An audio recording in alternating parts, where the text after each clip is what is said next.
What's up folks, CrossSG back with part 2 of my Noelle guide. Today we'll be looking at Noelle's team setups, weapons, and running through my Noelle and her teams. For those who haven't seen part 1, I go over her kit, artifacts, and talent priorities. The link is in the description. Okay, building a team around Noelle. Let's just get the support side out of the way first because there is no real team setup requirement for a support Noelle. She is a healer and shield bot who functions as a standalone unit in that role, so you really just put her on the team that lacks a healer, keep her off field and only swap to her for shields and heals. Now the carry front is where we have much more to talk about, and there are two cornerstones to building a Noelle carry team. The first is Geo Resonance and the second is Energy Regen.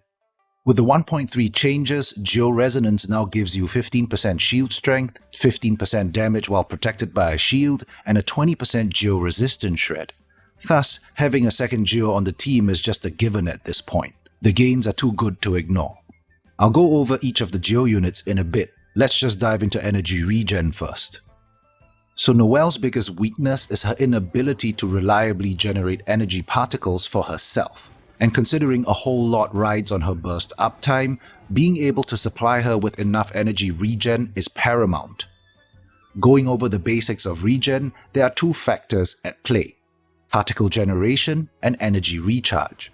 Absorbing particles grants energy, and energy recharge increases the amount of energy gained from absorbing particles. Important note is that not all particles provide equal amounts of energy. First, the character absorbing the particles receives more energy than the characters who are off-field, so try to always swap to Noelle so that she absorbs the particles. Next, the element associated with the particle matters. Here's a table detailing energy gains from absorbing various particles and orbs, and this is also why running one Geo support is recommended. Geo particles grant the most energy for Noelle because she is a Geo unit. Finally, two other ways to generate additional energy is to run the Exile set of Favonius weapons on your teammates. The Exile set grants 6 energy to the team every time the character wearing the set uses their burst. Now it doesn't stack across multiple set users, so I just have one character with that set. Favonius weapons provide a chance to generate 3 element neutral particles on crit, starting at a 60% chance and scaling up to 100% chance and a 6-second cooldown at R5. The caveat here is that the character wielding the Favonius weapon has to be on the field when the crit occurs in order to generate these particles, so do be wary of that.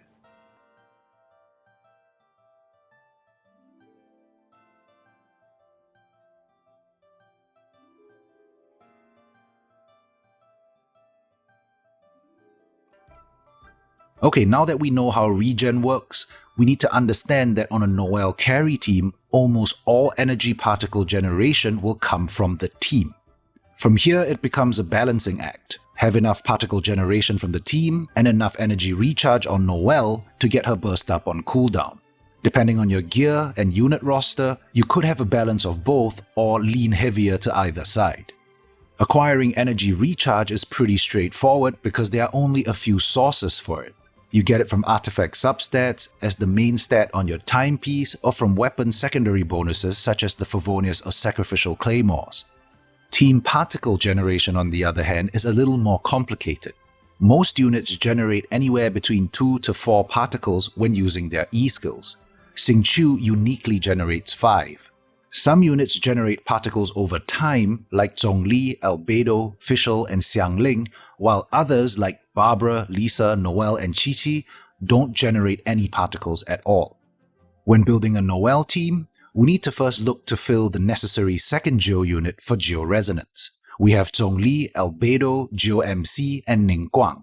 All of them are viable options to run with Noelle as a carry, so let's break down what each of them brings to the table. Geo MC is of course the main character, so you get him or her for free. I'm just going to say him for the rest of this because that's the twin I picked. It's honestly almost criminal how often Geo MC is sidelined, and I'm guilty of doing so myself, but he is actually a very good support to run for Noelle, because the short cooldown on his E-skill gives him very good particle generation, and when played right, he can completely lock down most non-boss enemies with his structures. His C1 also provides the 10% crit rate, which is a very nice bonus. Next we have Ningguang, and she brings very good energy regen and really good support DPS. She also grants a 12% geo damage boost to any character that passes through her Jade screen, boosting damage even further. The constellations you have on Ningguang do affect her rotation somewhat, C2 being the most important one. C2 resets the cooldown of her Jade screen when it is destroyed, and if used properly can double her energy particle generation. There is, however, an internal cooldown on particle generation, and this was something I did not know back when I put out my Ningguang guide. You want to wait a few seconds between Jade screen casts so you don't waste it and generate no particles. 6 seconds seems to be the popular consensus on the internal cooldown. Now Ningguang can be a little clunky to use at first, but once you get used to it, you may find that a C2 Ningguang alone can battery Noelle to full burst uptime with barely any energy recharge on Noelle herself. Okay, now we get to the big boys. Let's talk about Albedo first. Albedo brings an extreme level of passive sustained DPS via his transient blossoms, and triggering them has a chance to generate geoparticles, which in my experience provides very respectable energy regen for Noelle. He is also really easy to use in rotation. You cast his Isotoma on the area that you are fighting, swap back to Noelle, and just receive bonus damage and energy particles. That's all there is to it, and this is what makes Albedo such a good support unit. You also only need him at C0 to bring this full support value, and you won't need much more than 20 or 30 energy recharge on Noelle to attain full burst uptime with him on the team. And finally, we get to Noelle's most trusted servant, Zhongli. Wait, you didn't think Zhongli was actually the Geo Archon, did you? No. Anyway, Zhongli brings a virtually indestructible shield, hard CC to keep enemies in place for Noelle to wreak havoc with her massive AoE, and most importantly, a 20% universal shred, which stacks with Geo Resonance for a 40% total Geo shred. This is almost a perfect match. Keyword, almost. The problem is Zhongli still suffers from somewhat inconsistent particle generation from his pillar. I know some feel it got better in 1.3, and I personally concur with this. However, it is still pretty anecdotal at this point, so I don't want to make a conclusive statement about it without more testing. Nonetheless, the fact that Zhongli brings a huge shield means you don't have to worry about Noelle's shield or heal strength as much, allowing you to run ER on the timepiece if needed. Yes, you do lose damage going from defense to ER, but having Zhongli on the team more than makes up for this damage loss. Like Albedo, all you need is a C0 Zhongli to bring full support value for Noelle. On a side note, a very strong argument can be made for running both Zhongli and Albedo together as supports for Noelle. With both of them on the team, you will have more than enough passive particle generation to basically run no energy recharge on Noelle, and your team will just put out a ridiculous amount of geo damage. Drop a pillar, drop the Isotoma, pop Noelle's burst, go ham, rinse and repeat. If not for the fact that both of them are 5-star units, this trio would easily take the crown as my top Noelle team recommendation. Let's be realistic though. If you had both Zhongli and Albedo, it probably brings more value to run them on separate teams because of how good they are individually as supports. Okay, now that we have our Geo Resonance squared away, we need to choose our non-Geo supports, and if you are lucky enough to have sufficient regen for full burst uptime at this point, your options are frankly limitless. Double Pyro with Bennett for a huge attack boost, running Cryo and Pyro for melt burst DPS, going with a 4 Geo team just for fun. Anything goes at this point if you have full burst uptime.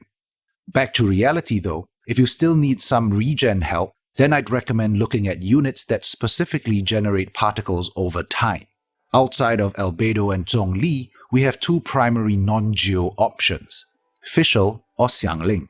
Either of them work great as off-field particle generators, so it is likely that you'll hit the burst uptime mark running with one of them, and now you have free reign over your last teammate.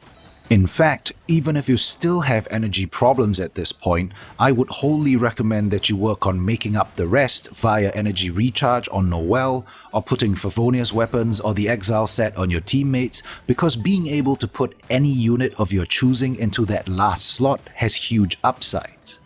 We could go with the Xiangling Bennett double pyro buff combo, Xiangling with Ganyu or Kea for melt trading, Fischl with Xingqiu for some epic sustained DPS, just to name a few options. All that said, in the unlikely scenario that you did your best and still find yourself lacking regen at this point, then I would encourage you to pick Fischl specifically as your third teammate. Not only does she generate slightly more particles over time than Xiangling, but there is also a small bonus with Fischl. If Oz triggers the superconductor overload reaction, it will generate one additional particle per target hit by the reaction's AoE. As you can see from the clip, whenever Oz triggers these reactions, we get a whole bunch of particles. From this point, we are of course limited to choosing either a pyro or a cryo unit as the fourth teammate. I'd be careful about choosing the overload route though. It can make for some annoying situations due to the knockback. So my personal recommendation would be to go with a cryo unit for superconduct, and the best units for this are Kea, Ganyu or Diona. Yes, I am thoroughly aware that superconduct only shreds physical resistance, but remember that we are not using this for damage, we are using it for energy regen. By the way, my Noelle had 0 ER in those clips. I was using a level 1 debate club and 2 empty artifact slots just to be sure that my gear wasn't swaying the tests. Okay, finally we get to the segment that I'm pretty sure a vast majority of you are here for. Weapons. Now this being a standalone guide, I'm going to do a quick rehash of the weapon progression. Timestamps if you want to skip to the weapon comparisons. So in the early game, you want to use any 3-star weapon that you can get your hands on. The Debate Club and Skyrider Greatsword are the best choices here at low levels. Feel free to level them up to level 40 or so. You can always feed them to the future weapons for XP if you want to. In the mid-game, approximately AR 25 to 40, you'll gain access to the craftable weapons, and we have 3 options. The Snow Tomb Star Silver, the Prototype Archaic, and the Whiteblind. All 3 weapons are good on Noelle, but if given the choice, I would recommend you craft the Whiteblind over the other 2 simply because it works for both support and carry Noelles and will eventually be one of her best in slot F2P weapons if you get Noelle to C5 or C6. If you already crafted one of the other 2 weapons, just go ahead and use it for now, but don't refine it beyond R1. You want to save the Claymore prototypes to eventually craft the Whiteblind for the late endgame. Now by this point, it should be pretty obvious if you are free to play or pay to play. If you're free to play, you'll be using the Whiteblind pretty much the rest of the way. If you are pay to play and bought the Battle Pass, the Serpent Spine is also one of Noelle's best weapons. If you're serious about maining Noelle, it is definitely worth considering too. Alright, that's the basics for weapon progression. Let's take a look at some of the weapon comparisons, and I'm gonna do something a little different today. A couple of you suggested that I use some sort of line or bar graph to present my weapon comparison data because graphs are easier to read than Excel tables. That makes complete sense. Tech reviewers use graphs to compare hardware benchmarks for precisely this reason, so that's what I'm going to do for this video. Of course, I still need to go over my calculation methodology so you guys know how I got these numbers. Here's what I did. I considered the base stat values of a level 90 Noelle. I used my 4-piece Gladiator attack set for the C0 to C4 calculation and my 4-piece Bowlight defense set for the C5 and C6 calculations. I also included Geo Resonance in my calculations, but I did not include Zhongli's Shred. Longtime followers should be very familiar with how I calculate weapon damage, and as always, I did crit optimizations for each weapon individually to represent them in the most optimized state. I'm also comparing a much larger list of Claymores than I did in my original series, though I excluded the 3-star weapons and the Bell Claymore. I did this because we now have 3 weapons that are accessible by all players for free, so any weapon that performs worse than these 3 weapons would be pointless to include in calculation. I also included the Lithic Blade for posterity, but do note that the stats are still unconfirmed at time of recording. As with all my weapon comparisons, I assume specific buff stacks on most weapons. They are indicated by the numbers in the parentheses next to the weapon names on the chart. All damage values represent the average damage dealt by a normal attack, factoring in crit rate and accounting for the specified burst uptime. Finally, there are limitations to all weapon breakdowns. Your mileage may vary depending on your own stats and how you run your teams. Okay, let's take a look at the charts and I'll break things down along the way. we see that the C0 to C4 attack build tends to favor attack-based weapons, which isn't surprising. The Whiteblind doesn't fare too well here because of the assumed 50% burst uptime and the fact that Noelle doesn't gain full defense to attack scaling until C6. Now things change a little when we move on to the C5 defense build, and for those wondering, I didn't do attack-based calculations for C5 because the results would be similar to the C0 to C4 attack chart, so you can use that chart for reference if you build for attack at C5. Anyway, I assumed a 75% burst uptime for C5 because, as explained in part 1 of the guide, you really want to dig deep for energy recharge if you build for defense at C5. Of course, a defense build makes it much easier to attain full shield uptime where it counts, so I gave both the Unforged and the Serpent Spine their full buffs from this point.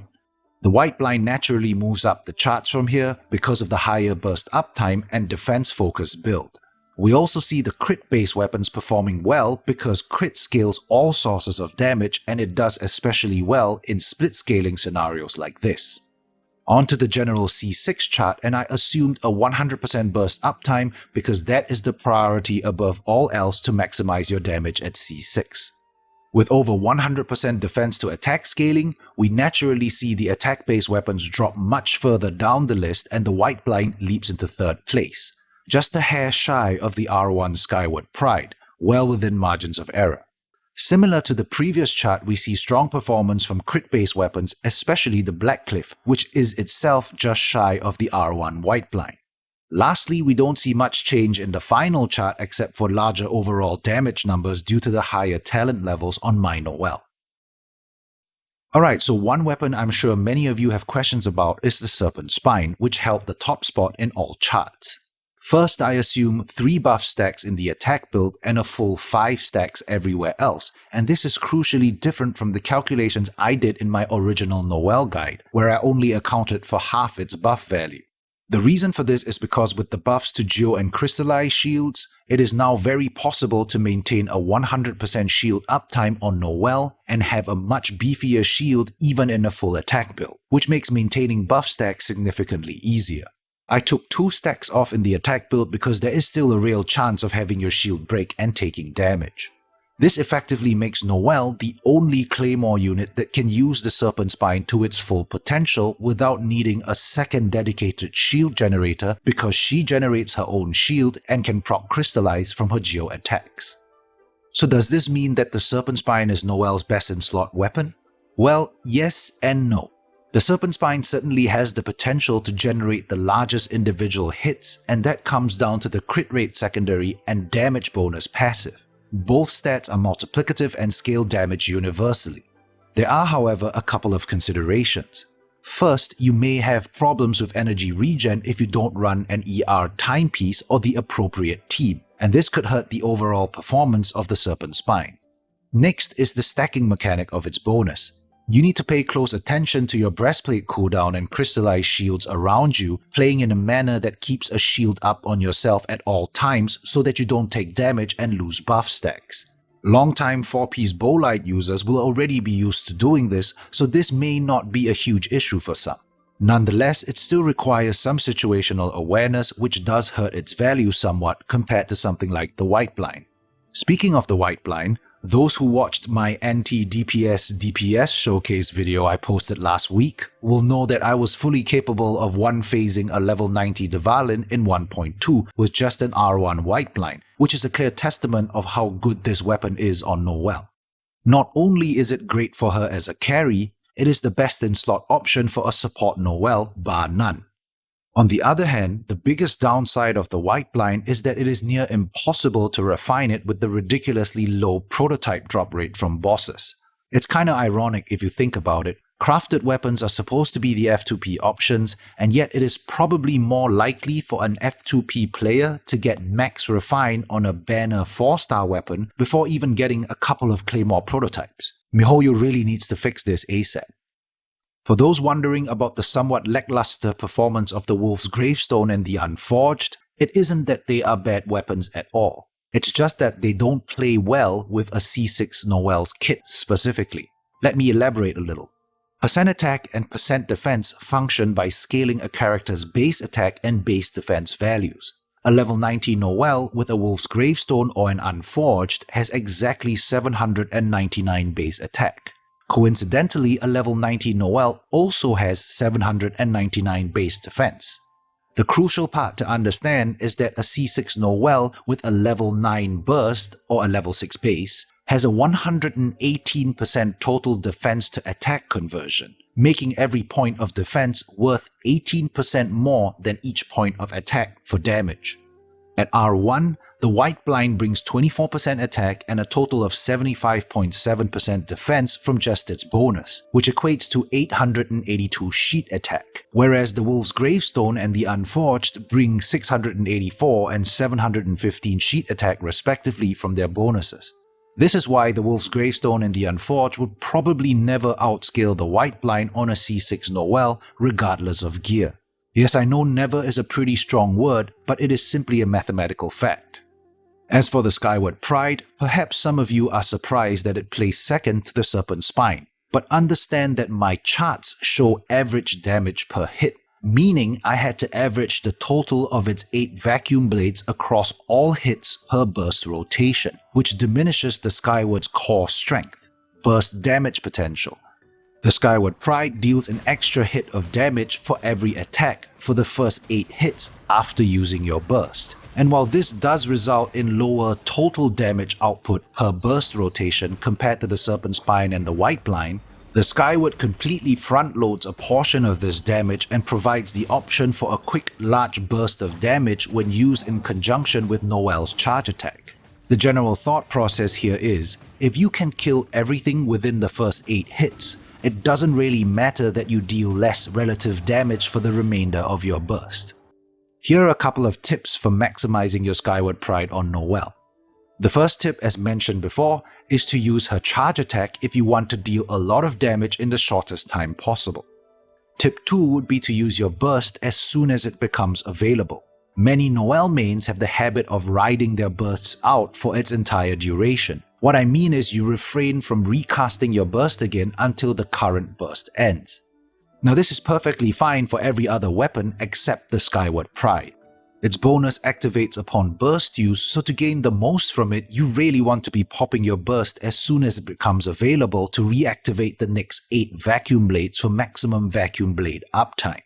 Now this logic applies to all refined ranks of the Skyward Pride and is also why you need to prioritize not just a full burst uptime, but also getting that burst up precisely on its 15-second cooldown to maximize your Skyward Pride's potential. The energy recharge secondary stat on the weapon helps with this, of course. Now on the topic of burst uptime, this is where the value of the Favonius and Sacrificial Greatswords come into play. The Favonius being ultimately more useful than the Sacrificial Greatsword because of the higher recharge and particle creation on crit. Don't be fooled by their poor performance on the charts, because the additional energy recharge they bring could be the difference between always having your burst available and having long downtimes between bursts, and this can skew the damage potential very sharply in favor of these two weapons.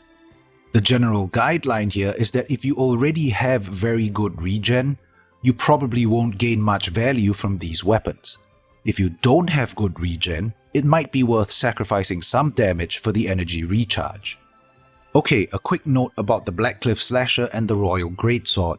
Yes, I was wrong to completely pan the Blackcliff Slasher in my original Noelle weapon guide. I made that assumption without doing the math, and as the math clearly shows, it certainly performs well. Just a hair shy of the free-to-play Whiteblind. I repeat, just shy of the free-to-play Whiteblind. While I might have undervalued its performance before, it doesn't change the equation because the Whiteblind is still a better weapon at all refined ranks and is basically free. Nonetheless, I will concede that the Blackcliff is legitimately the next best thing if you have problems getting Claymore prototypes. As for the Royal Greatsword, I personally feel that it's a lot better than folks give it credit for, and I wouldn't be surprised if building for max crit damage with an R5 Royal Greatsword absolutely destroys stuff because its bonus seems to provide the most value at lower crit rates. Honestly, I've given up trying to quantify it with math. That bonus mechanic is just too far out of my depth, so make of that what you will.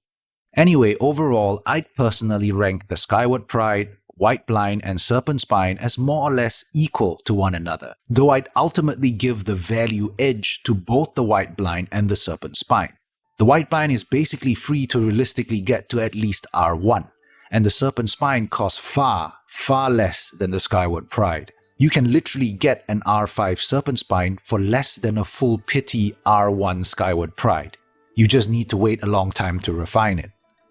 Lastly, the Favonius Greatsword gets special mention because it is the go-to option if you have regen issues or want to run a quick swap team. Alright, before we wrap things up, let's take a look at my Noelle, and I'm only going to talk about the teams that I use most frequently with her. I have run Noelle very successfully with a lot of teams, and I could talk about it for hours, but that's where the occasional team showcase comes in.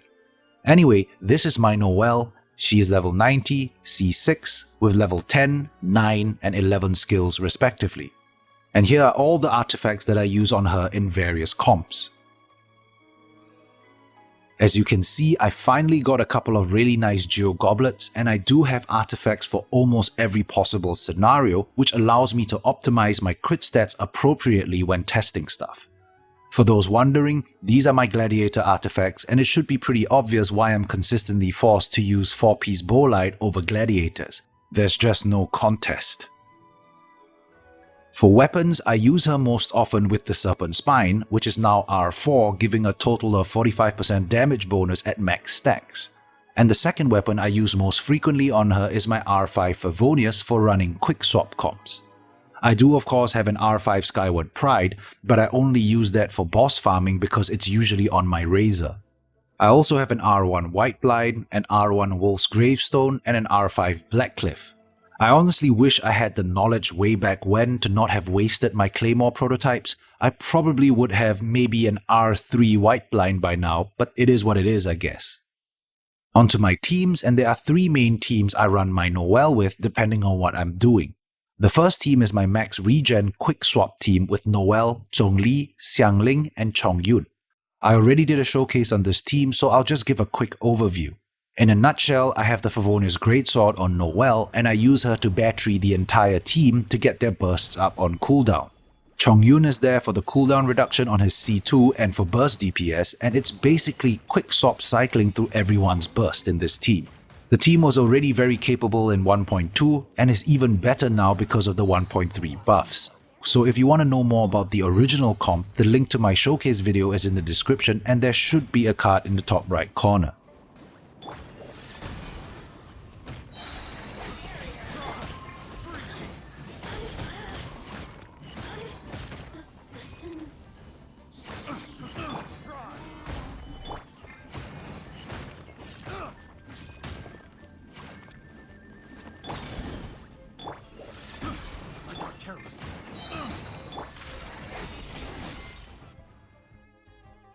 The next team is my current primary Abyss team, and it consists of Noelle, Zhongli, Fischl, and Xingqiu.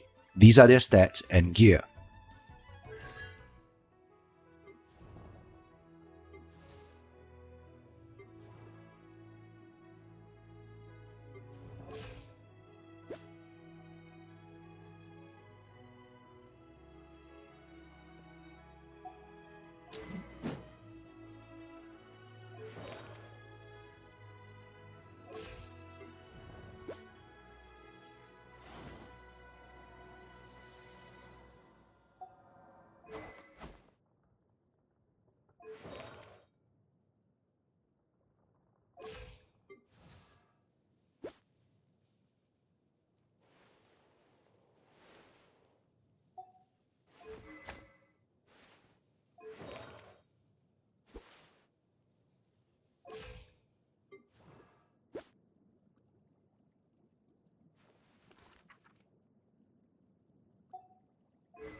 The strength of this team lies in the Noelle-Zhongli synergy, which allows Noelle to deal very high damage with Zhongli providing hard CC, shield, and burst damage. Fischl and Xingqiu are there to provide support DPS via Oz and Xingqiu's Q, and the sustained damage potential here is deceptively good. Both Fischl and Xingqiu already deal very good damage as individual supports, but together they bring a fair bit of bonus damage from a combination of Fischl's second talent and electrocharge reaction. Lots of small hits of damage that add up over time, basically. Energy regen is taken care of by Zhongli and Fischl, and it is sufficient for me to run without an ER timepiece while being able to maintain 100% burst uptime.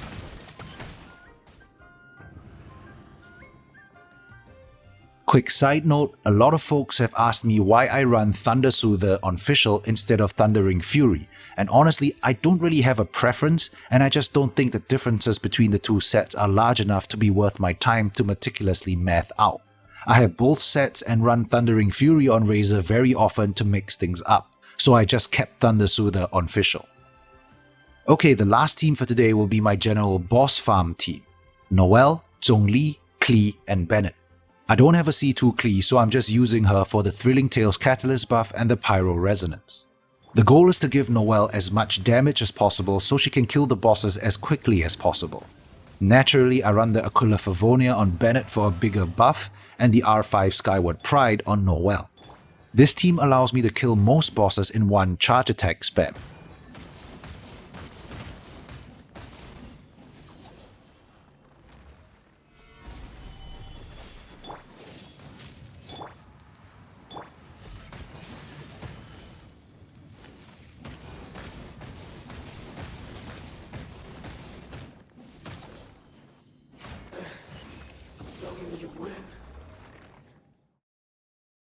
And for those wondering, I do run her with a Geo Goblet on this team.